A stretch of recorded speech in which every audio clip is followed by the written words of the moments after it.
falando sobre cursos, né, de inglês, tu acompanha bastante curso de inglês, assim, anúncio, aparece pra ti? Não. Ou não?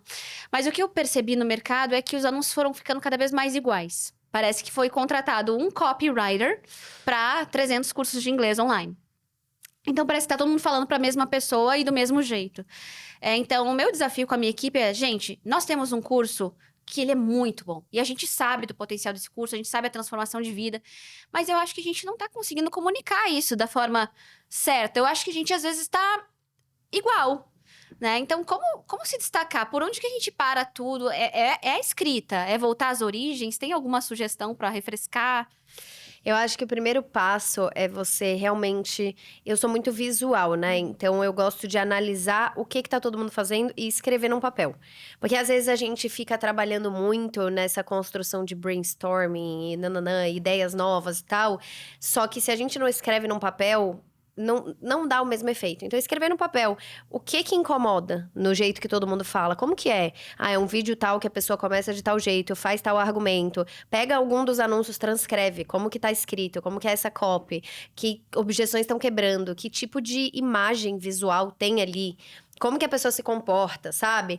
E quando você vê o que tem de semelhança em tudo, fica um pouco mais fácil de você conseguir identificar brechas. Então, assim, eu gosto muito da questão. A gente trabalha muito aqui o que a gente chama de pulo do gato, que é a gente gosta muito da parada contraintuitiva. Então, se tá todo mundo olhando sob essa ótica, eu tenho essa caneca. Se tá todo mundo olhando por aqui, o que tem do outro lado que ninguém tá vendo? Então, cada acontecimento, no caso, por exemplo, de um curso de inglês, tem muitas óticas para alguém querer aprender inglês. Por exemplo, eu aprendi inglês. Quando eu tinha 5 anos de idade, eu comecei naquela coisa blue, yellow, né? Eu comecei ali no mais básico. Aí fiz escola de inglês, aquela você fica 10 anos fazendo inglês. Mas eu sabia toda a base. Mas o inglês eu aprendi com namoradinhos gringos. Na minha época de adolescência, que eu fazia cruzeiro com a minha família, que era viciada todo ano fazia algum cruzeiro que ia para os Estados Unidos. E eu acabava nos 12, 13, 14, sabe assim? E eu acabava conhecendo algum menininho e coisa e tal. E aí eu desenrolava e aí o meu inglês ia muito além. Então, ali a minha motivação era: eu quero saber me comunicar com a galera da minha idade, fazer amizade e conseguir, tipo, entendeu? Flertar. Entendi. Então, isso é uma ótica diferente do que todo mundo fala. Porque, assim, tem objetivos diferentes. Óbvio que alguém talvez não compre um curso de inglês só para aprender a flertar. Mas talvez isso chame a atenção Mas num tá no criativo. mercado, tá no marketing. Talvez chame a atenção num criativo. Por exemplo, pensar assim, o que uma pessoa que não sabe falar inglês sente? Porque quando você sabe falar inglês, você não imagina o que é a vida de alguém que não sabe falar inglês. Por exemplo, eu não sei o que é você não saber ler inglês ou não saber escutar inglês. Eu tava escutando um podcast em inglês, que pra mim é um dos melhores do mundo, que chama Diary of a CEO, que é muito bom. E é em inglês. E aí eu tenho acesso a conteúdos maravilhosos. E ele não tem em português, tipo assim, não tem opção. Muitos dos artigos, quase todos os artigos que eu tive que ler, artigo científico pro meu livro, eram em inglês, não tinha em português. Então eu penso, cara, eu não teria acesso a nada disso. Eu não seria essa Isabela. Eu não Exato. conseguiria. Então, essa é uma outra ótica. Você não sabe a pessoa que você poderia ser se você soubesse aquilo que você não sabe. Tipo assim, se você soubesse inglês, você teria acesso a não só um novo mundo, Estados Unidos, mas o mundo. Exato. Porque o Produz inglês não inglês. é americano, né? O inglês não é do americano. E ele é do mundo, né? aí, quando você descobre os argumentos que as pessoas talvez não estão falando, aí o jogo tá, agora como que eu vou envelopar isso de um jeito diferente do que estão fazendo? Todo mundo faz com câmera, no cenário e tal, nananã. Então eu vou fazer com o celular do jeito mais comum possível. Eu vou colocar o celular aqui na frente e ficar falando. Ah, não, todo mundo faz com o celular, então eu vou fazer um negócio mais produzido, mais legalzão. Ah, poucos constroem gancho e roteiro muito bem. Então, anúncio normalmente não é legal. Não é entretenimento. Anúncio não dá vontade de ver até o fim, normalmente. E parece um empilhamento de gatilho. É tipo como se você tivesse pressa de falar tudo que você tem que falar em um vídeo. Eu tenho que ter escassez, eu tenho que ter convencimento, eu tenho que... Né? O nosso não é assim. Eu tenho que passar uma mensagem. Qual é a mensagem? Então, por exemplo, e aí eu prefiro gravar 50 criativos pequenininhos do que poucos com muito... Porque a pessoa não vai ver. Se ela não vai ver, do que adianta eu ter gravado? Entendeu? Tipo, não é porque eu falei que o anúncio tá bom. É se ele tá performando, se ele tá barato, se ele... Exato. Enfim.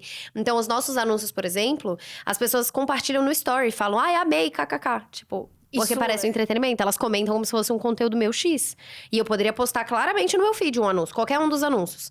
Porque eu sei a mensagem. A mensagem que eu quero passar é: se você tem vergonha, você precisa do meu curso de produção de conteúdo. Essa é a ideia que eu quero passar pra pessoa.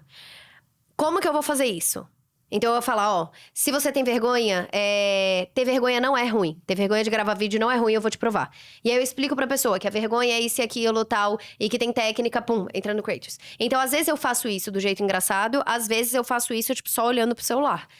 Então, encontrar outros formatos, porque eu já vi que muita gente faz do mesmo jeito, quer passar aquela imagem do...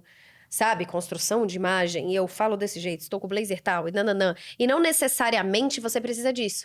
Você precisa só chamar atenção entre as outras pessoas e ser quem você é. ser fiel ao que tu é, né? Não Exato. adianta tu ser uma comediante se tu não é. Exatamente, querer ser engraçadona se você não é engraçadona, não vai rolar. Então, assim, o primeiro passo é identificar o que todo mundo faz, mas identificar, tipo, você consegue visualizar e falar, ah, são esses elementos. Entendi. É tudo gravadinho do mesmo jeito, que aí você consegue ver o que ninguém tá fazendo. É você ver os argumentos que usam e perguntar pra pessoas comuns. Tipo, pergunta pra alguém que não fala inglês e fala assim, cara, o que te incomoda em não falar inglês? Tipo, qual é a coisa que mais te incomoda? Ah, eu me sinto inseguro, ou putz, eu queria muito conseguir ter acesso a isso e aquilo. Ah, eu queria... O que te incomoda? Porque você vai ver e usar a palavra que a pessoa fala. Que a gente, às vezes, traduz o que o outro quis dizer pra um termo mais técnico. Aí perde a essência. Que é assim, tenho vergonha de me acharem burro. Aí a gente fala, se você acha que não é competente o bastante... Não, tem vergonha de me acharem burro. Exato. E... Então, eu acho que isso e aumentar o banco de referências. Então, por exemplo, as nossas referências para conteúdo, eu tô sempre buscando em lugares diferentes. Então, por exemplo, eu fiz um conteúdo que era um e-mail, porque conteúdo para mim não é só o que eu posto na rede social, né? Que era um e-mail que era o e-mail de abertura de uma oferta do Creators, que é esse curso de produção de conteúdo. E nesse e-mail eu tinha escrito ele de um jeito. E aí eu tava lendo um livro da Carla Madeira, que é uma das minhas escritoras preferidas. Ela é maravilhosa e é uma escritora de ficção. Então ela é totalmente... Não é nada assim... Como criar um negócio, ou tu não até tava o meu. buscando essa resposta ali, tava Não. lendo. Pronto. Mas o jeito da escrita dela, ele te inspira. Porque é bonito, é poético. E aí eu passei um dia que a gente foi no mar. A gente, tipo, eu peguei Estrela do Mar na mão. E aí eu enxerguei tudo de um jeito um pouco mais poético, sabe?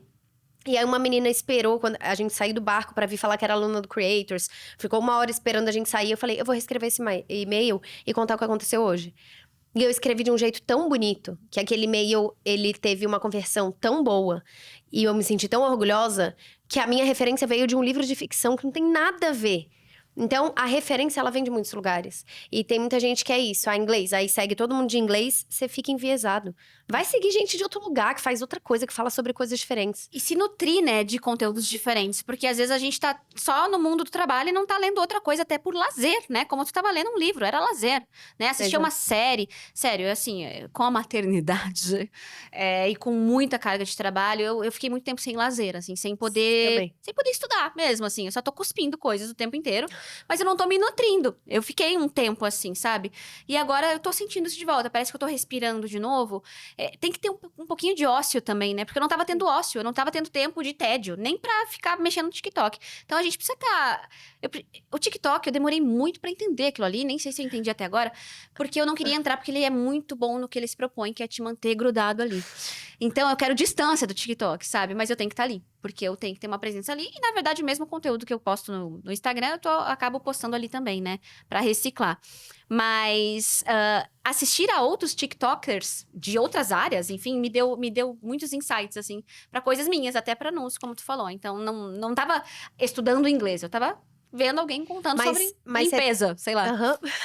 Mas você tava com um olhar intencional, e isso muita gente não faz. Muita gente fica 3 horas... Você fica 3 horas no TikTok, analisando, escrevendo, tendo ideia. É útil. É pesquisa. Eu tenho 1 hora e tanto por dia, quase 2 horas... Não, 1 hora e pouco por dia. eu fico vendo o TikTok e vou anotando no meu bloco de notas coisas que eu identifico, um formato de conteúdo, eu salvo, às vezes eu mando numa pasta que eu tenho só de referências, às vezes eu pego, tipo, alguém falou alguma coisa num vídeo, putz, isso daí daria uma reflexão minha que é diferente, mas tal, tal, tal. Anoto no meu bloco de notas, fico cheia de ideias. Ali é o meu momento de estudo. Entender, você tem que entender também, quando você vai produzir em um lugar, você tem que ser familiarizado com aquilo, entendeu? Então, esse olhar faz Isso muita me lembrou diferença. um negócio também, que é quando você vai aprender inglês, né? Eu aprendi com filmes e séries. Não aprendeu sentada, com a perna pra cima, escutando só filme e séries. Tu tava com uma atitude intencional. Isso mesmo que tu falou, né? Pra aprender escutando música ou, enfim, escutando podcast, tu tem que estar ativo. É um processo ativo, né? Senão Tem tu não gente vai que aprender. aprende com música, sei lá. Minha mãe, ela nunca fez curso de inglês. Ela aprendeu com música, mas porque ela não tinha acesso. Porque eu acho que se tivesse, ela faria, sabe? Ela pegava música, aí ela pegava a letra, a tradução, pra entender. E ela era apaixonada pelo Eminem até hoje, né? Então, eu com 5 anos começou cantava fácil. Mockingbird, sabe? Meu Tipo, eu pai. era essa criança. E aí, enfim, e ela pegava e queria entender o que ele tá falando na música. Então, eu pegava e via o significado. Aí ela via a tradução e o significado dessa tradução e como que era utilizado. Mas é um objeto de estudo. Você só tá estudando através de algo que é interessante pra você, entendeu? Mas é exatamente o que você falou. Não é, eu ouvir a música, vou aprender inglês. Não, a gente ouve música em inglês todo dia. Exatamente. Vai ser só um barulho se tu não tá com aquela atitude de prestar atenção mesmo.